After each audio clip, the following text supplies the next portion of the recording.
friends, welcome back, everyone. Welcome back to another week, another edition here of the Sparkling Tuna Cup, the STC number 133, a very special PTR edition. I'm of course your side VIP with here and joined by these amazing players and by the people in the chats as well. Welcome one and all as we jump into our fresh series. Exclamation mark be in the chat if you guys want to have a look back here yourselves. For now, though, we are jumping into the round 16. The round of 16 here is spawning in the bottom right-hand corner of Winter Madness. We have the red Protoss player. We have the South Korean Protoss. It is ReBellioN. And spawning in the top left-hand corner, we have his opponents. We have the pink Zerg player representing the Platinum Heroes. It is Hatsu. And if you're in the chat, you know what time it is. It is Gamba time. Predictions are open. Place your bets on who you think will claim the series. Best of luck in the chat. Let's delve into our initial best of 3 PvZ.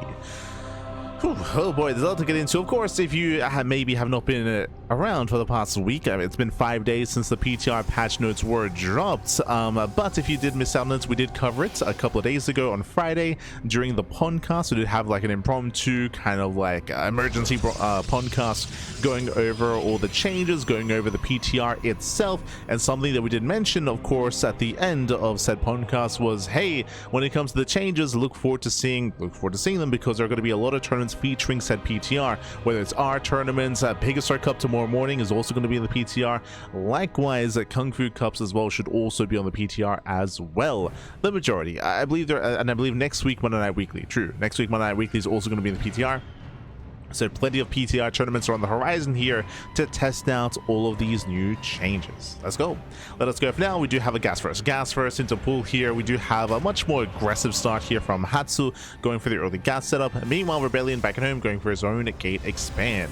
So far, so good. I should also mention that originally we were going to be covering this tournament on the TLMC map pool, TLMC 22, but the TLMC maps have not yet been uploaded to the PTR, so we could not host this on the PTR on the TLMC map pool, so I do apologize for that. Instead, it is going to be the ladder map pool instead. So a bit of a feels bad, man. Regardless, we're back. It's been a while since but yes, we're back on Winter Madness and on the current ladder map pool. Behind this delayed expansion here, we have an early link flood out of Hatsu. We have enough gas for link speed, but interestingly enough, we have not actually begun link speed here. Okay, and when it comes to some of the big changes here, of course, when it comes to the game itself, the big one is the economy change and also how Protoss works in regards to warp gate and the warp gate mechanic as well. And we see why there's no link speed roaches. We're going to be going for an early roach all-in, an early roach rush. Once again, hyper aggression. The early links will be ideally denying the scouts and keeping ReBellioN busy back at home, when really the real danger is going to be roaches. For now, ReBellioN does deflect the early lings. We do have the Stargate behind this before the expand, a very delayed Nexus, but there's a reason for this, right? Remember, ReBellioN, he did scout the delayed expansion, he sold the early gas, the early pool, so delaying the Nexus here does make plenty of sense. It's on par here, and sure, the economy is going to be delayed, but Hatsu's economy is also left by the wayside as well. So very safe follow-up here out of ReBellioN, should be opening up Oracle, and if can confirm what's going on, can reinforce with Void Rays as well. True. Link speed has been started, actually. Interesting. So it is going to be a Roach Ling all-in here out of Hatsu. Going to be reinforcing with the Zerglings and rushing across the map with Roaches. The goal is not to drone, not to expand. It is a complete all-in here from Hatsu. Back at home, ReBellioN, Void Ray first. Ooh, okay, very safe play here by ReBellioN. ReBellioN still has incomplete information, but here comes the first Adept, does move in, and the Adept will be able to confirm what he sees, he scouts, he does confirm the roaches. ReBellioN knows. And with Void Rays, ReBellioN has the ideal defense. Nothing here shoots up, and there's going to be 2 Void Rays to defend. Batteries on the way as well. Nexus alongside this, or when ReBellioN holds, he's going to have an economy behind it to sustain himself. Second pylon to keep everything powered. Sentries out here to force field as well. And if you notice, Warp Gate is not going to be a factor here, but we don't need a Warp Gate. Not where we're going, as the Void Rays should focus on the roaches. There we go, there's a Pulsar Beam. Gets 1 roach already, gets 1, gets 2, gets 3, it's going to get all 4. The battery does maintain the wall as well. We're going to try to preserve these roaches by morphing them into Ravagers, but they're going to be targeted down as well. They get targeted down. And with that, GG gets cooled. The all-in does fail, and ReBellioN will defend, and we'll take game number 1. GG. Whew, GG, well played. Again, ReBellioN, he did scouts early on, was able to confirm the late expansion, so ReBellioN played safe. He played safe, went for a delayed Nexus, early Stargate, early Void Ray, was ideal. Was ideal. GG all played. ReBellioN shuts down the all-in, and now we're getting into game numero dos. Let's go. Show me the game 2. Just catching up with the chat. The show the pants. Oh no. Show the pants. Ay, ay, ay. Yes, yes. Good to see you all. Good to see you all. New music, yes, that's maybe the biggest change of the patch. Is if you remember, new music and new OSTs have been added to the in-game soundtrack. They were already in the game, and we already used to hear them during StarCraft Evolution, but now they've also been added to regular games. It's expanded soundtrack. Biggest part of the patch. True. It's huge, pappy. It's huge. But here we go. We're gonna be loading into the Old Republic.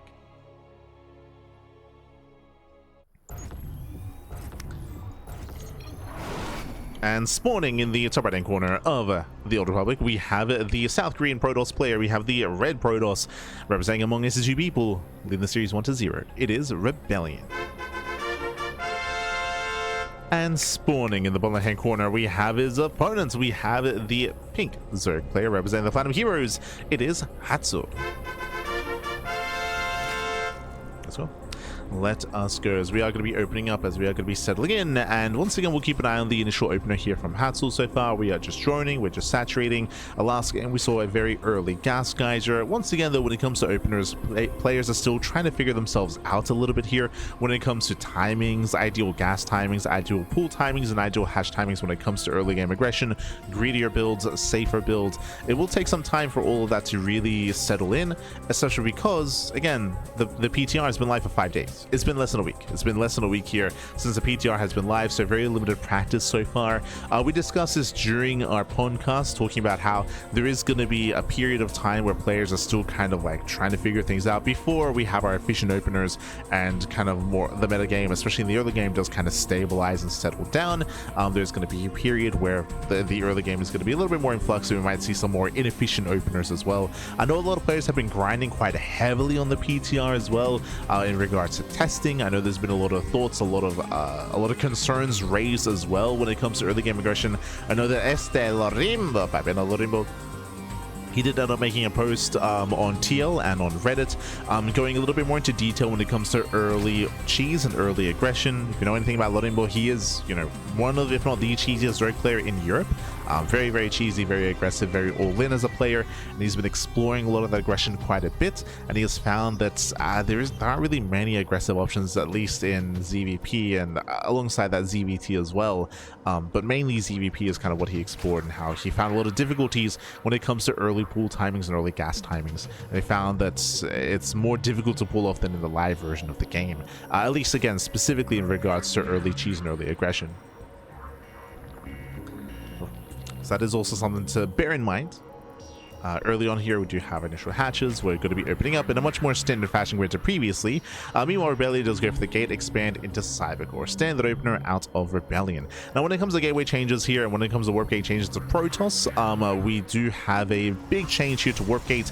Basically, what we should be seeing here is a delay on warp gate, and likewise, we shouldn't really be warping in many gateways themselves into warp gates. Basically, the warp gate upgrade now is on the gateway, not on the Cybercore, and now once it's research, it does increase gateway unit production by, was it what, 33 or 35%? I think it's 33.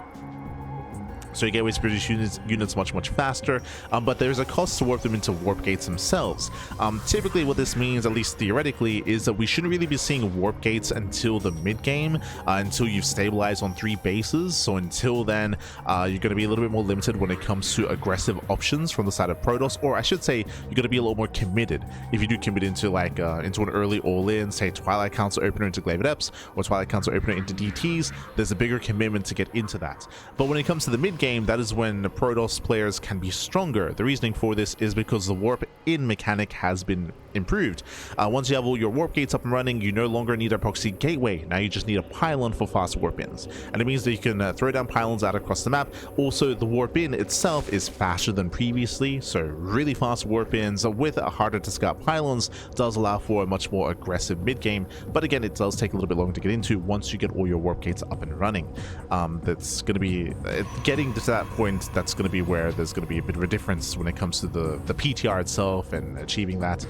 In general, though, I do think the Protoss players are because of the PTR and because of the changes, I think Protoss players are more prone to be more defensive now, even more so than previously, where, especially because it takes a lot longer to invest into all your warp gates, there's a higher chance you stay on regular gateways, and then you just turtle up and get up to 3 bases, and then up to 4 bases, and then you have a much more secure setup before kind of exploding in the mid game as well. But again, a lot of that is a little bit more theoretical. That's one of the reasons why we have the PTR for testing for all these tournament games as well. For now, Oracle first. Oracle does move out. It does catch 1, 2, 3 drones already. Very nice catch here from ReBellioN. Behind this, it is going to be Stargate into Void Ray into our initial opener to hunt down Overlords, to expand, claim a 3rd base, and settle in towards the mid game. Oh, that is different. Double Forge. Double Forge, double upgrades, a very strong upgrade timing here. Now, I'm used to seeing double Forge and upgrade timings with a Bay follow-up, Robo into Bay into Colossus. We'll see if he sticks with purely a gateway composition or if he does go into a Robo composition. But this is quite greedy out of ReBellioN. Meanwhile, on the flip side of things, Hatsu going for Lair first. Lair before Evo Chamber. No Chamber, no Roach Warren, no Hydroden. Of course, this is no Lair. Lair is now done, and with this, we can go into early tech. Oh, sorry, my apologies. I did miss the early Roach Warren behind the mineral line. We are going to a Roach heavy composition. Interesting. So no Evo Chamber, no upgrades. Hatsu might opt to go for an aggressive build once again. Hatsu is known for being hyper aggressive as a player, so we'll see if Hatsu commits into an early timing. We'll see if we cut workers at some point early on. So rushing into Roach speed, Void Ray does run away the initial queens. Behind this, Twilight Council for our tech of choice. We're imagining Blink, but we'll see if we go into Charge and into Storm. It's going to be Charge. Okay, Charge into Storm is a higher chance of occurring here. It's going to be quite a strong 1-1 timing. And then again, 2-2 timing thereafter. Meanwhile, Hatsu does invest into early Roach speed, but we're not going pure Roach, we're going to Roach Hydra. Okay, so Hatsu still needs to drone. We still need to drone up on our 3 bases. The droning here is still a little bit lacking for Hatsu, so we got some ways to go to fully build up. Likewise, behind this, Temple Archives is on the way. As we mentioned, Charge into Storm is the tech of choice here for ReBellioN with those incredibly fast upgrades. Now, there is going to be timing available for Hatsu, where Hatsu could maybe hit strike before Storm and all these upgrades really kick in. But if we fail to hit that timing, ReBellioN is going to snowball out of control. It's going to snowball out of control. He's just going to get out of hand and just overwhelm. Adepts, they do shade across the map. They bust into the middle line, getting 1, 2, getting to 3. Yeah, 3 drones going down. Can we get 4? Not quite. So far, nice damage. 3 drones going down. Behind this, Temple Archives is now done. Archons can morph in. No Storm is being researched yet. And again, still a lower gateway count. I mean, I say that we're getting up to 6, soon to be 8 gateways. So the gateway count is building up. And warp gates are morphing in. Oh, yeah, there we go. Yeah, warping in some warp gates. ReBellioN getting ready for his timing. 2-2 is now beginning. Is that a new sound effect? Did you hear that? Hold on.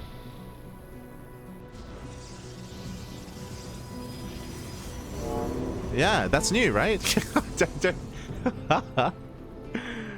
I don't think I've heard that warping sound before with the Archon. It caught me off guard because I'm like, well, what's that? Yeah. Okay, cool. That's something that I hadn't noticed before. I don't know why they... I mean, I say I don't know why they did that. That sound was really loud and really noticeable, and I would imagine the rationale for that is to signify to your opponent that an Archon has finished morphing in.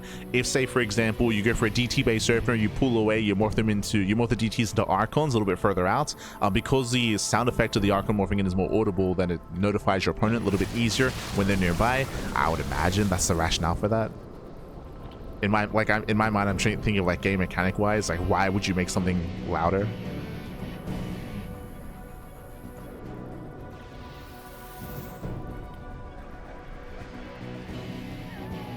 I would imagine that would be the rationale behind it. If anything, maybe the intern, maybe he just thought like, oh, it's just a cool sound.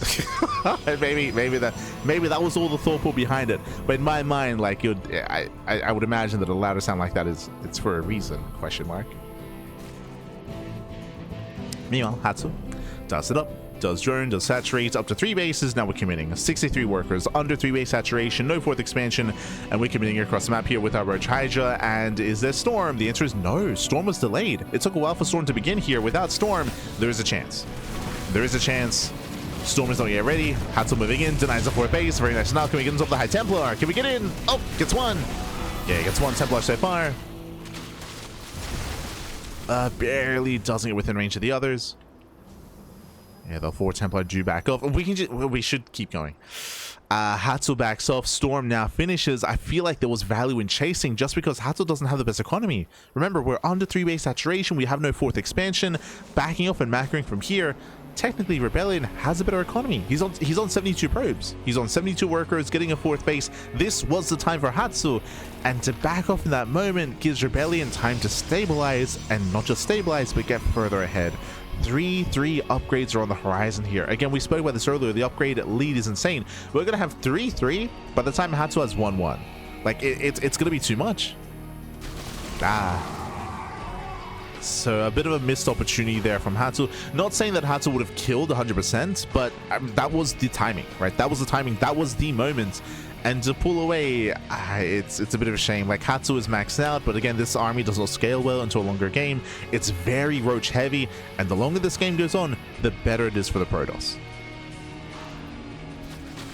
We gotta send it. And for now, denying some of the batteries. Storm is done. Oh my god. Hatsu has to be very careful with army movement. Fleet beacons on the way, getting into Sky Toss. 1-1 now finishing up a Hatsu. Again, 3-3 is on the horizon for ReBellioN. Brutal Zealot around my Hatsu's completely out of position. Yeah, Hatsu racing back over to defend. Drone's going to be going down. 8, 9, 10 workers. Critical damage being dealt already, even catching out some of the queens. Oh, never mind. We're going for the upgrades. Okay. Never mind. Queens do survive. Transfuse will keep the Eva Chamber alive a little bit longer here as the entire army races back home to defend. And we should say +1, at least. +1 is going to be saved, which is nice, I suppose, but behind this ReBellioN again is working towards the mothership. Mothership is on the way. Immortals are amassing as well. +3 is about to complete, which means now we can start working on shield upgrades as well and work on 3-3-3. Hive is done for Hatsu, and Hatsu's working on ultras. I mean, there is potential with ultra tech, that is true. What is hurting though is the economy, especially after losing 8+ drones, right? After losing all the, you can see here 0 saturation at the 3rd base. We're just now joining up the 4th. No, as the army comes in, and the 4th base is gonna fall alongside every worker. And once again, Hatsu out of position. We're racing back on over, completely out of position. The base will fall, and ReBellioN is just snowballing out of control from here. Oof. Do you see Hatsu trying to intercept? Coming in from behind. Can we get on top of the High Templar? I mean, there's plenty of storms. Yeah, plenty of storms here. Oh god, we tagged the storms to the face, papi. Ay. Yeah, we take the storms to the face. Critical damage. With that, ReBellioN, he pulls away. We have some ultra production underway, but remember, there is no kindness plating. There are no upgrades. The 4th base did go down. Hatsu stuck on a 2-base economy, 37 workers, and Zealots, they just keep rolling in. They just keep on rolling in. They bust into mineral lines. They bust into the main. More critical damage. And again, I will say that Hatsu had that window. Like, there was that window where Storm was only halfway done, the armor was stuck on the low ground. Like, that was that moment for Hatsu. But again, that moment has come and gone. It's come and gone. Now we have 10% massing, 2 more robos. ReBellioN claiming another expansion, claiming a 5th base further forward. Once again, I'm still not getting used to the sound of the warpin. It sounds very. It sounds out of place, right? Like, it just, I don't know, it just it sounds kind of weird. It sounds out of place because you'd expect the sound of warping in Archons to be similar to the sound of, like, I don't know, warping in gateways, for example, right? Like,